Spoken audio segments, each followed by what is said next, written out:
Oh, check it out. There's me. In all my fabulousness. Oh yeah. Elliot Rodger.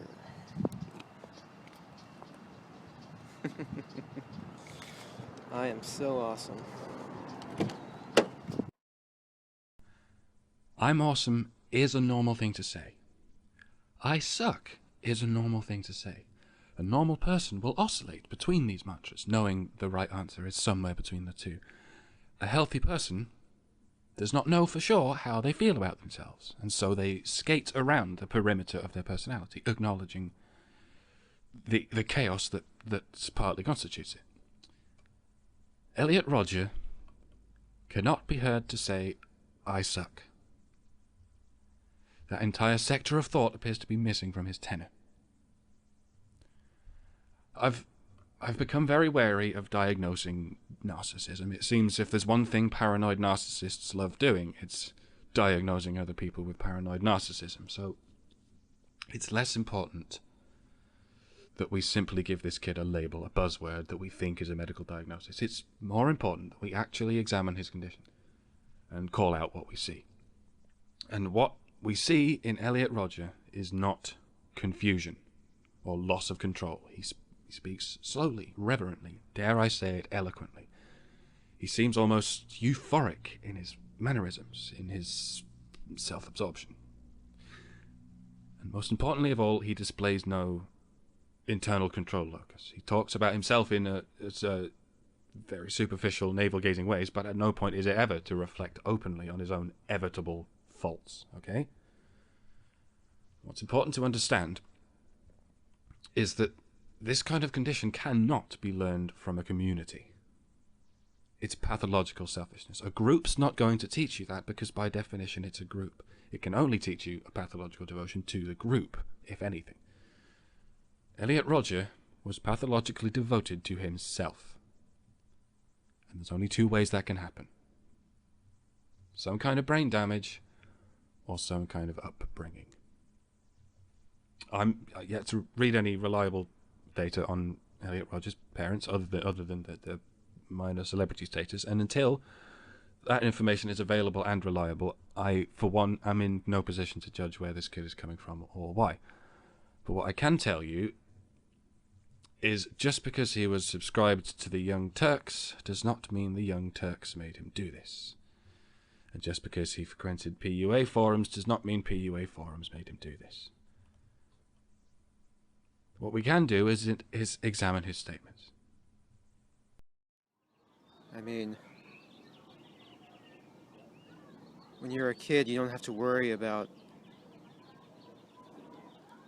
things like being attractive or how many girls like you.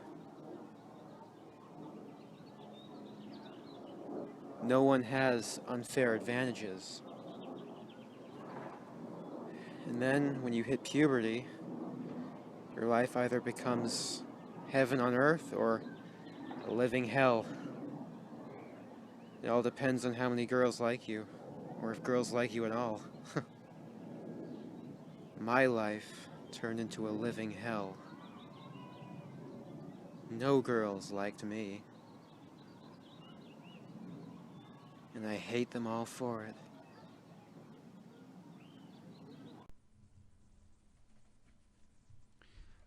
I can't help but notice he doesn't appear to care what other men think of him. At all.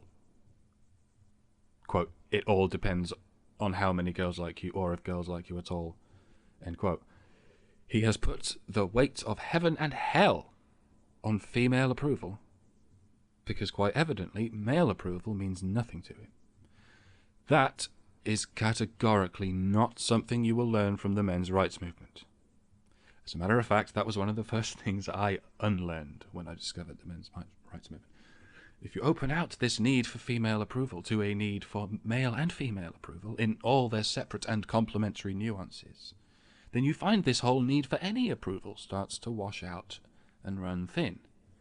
And what was once a sycophantic tumour strangling your personality as it bottlenecks through your sex drive becomes a controlled, socially galvanizing compassion. dedicated to all human beings. That is not what happened to Elliot Rodgers. I'm going to stick with the perhaps inappropriate analogy of the tumour. I'm not qualified to diagnose anyone with mental illness, but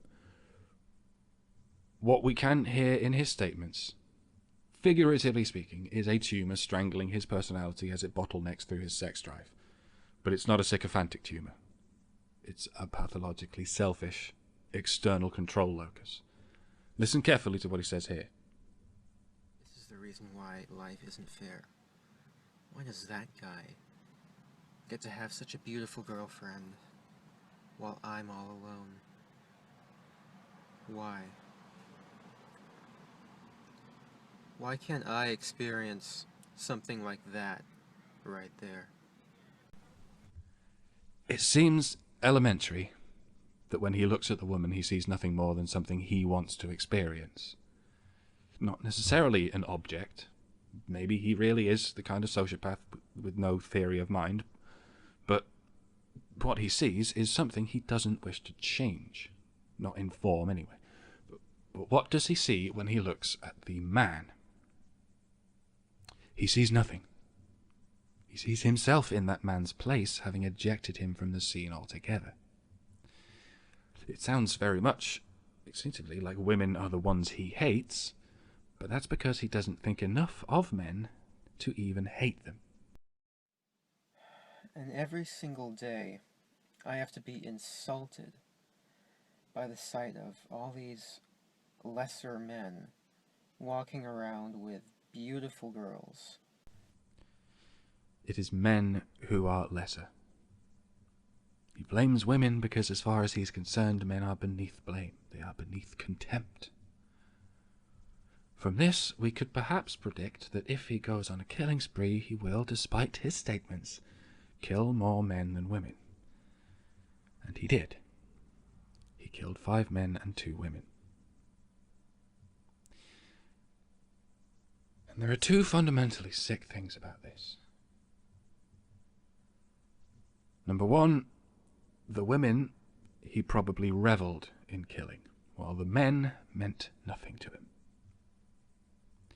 And number 2, the press appears to have had exactly the same reaction. I'm going to leave you with this last clip, and then I'm going to say something quite shocking to you. Okay? Your sexual attraction is flawed. It's perverted. You're attracted to the wrong kind of guy. You should be attracted to guys like me. Beautiful, magnificent guys.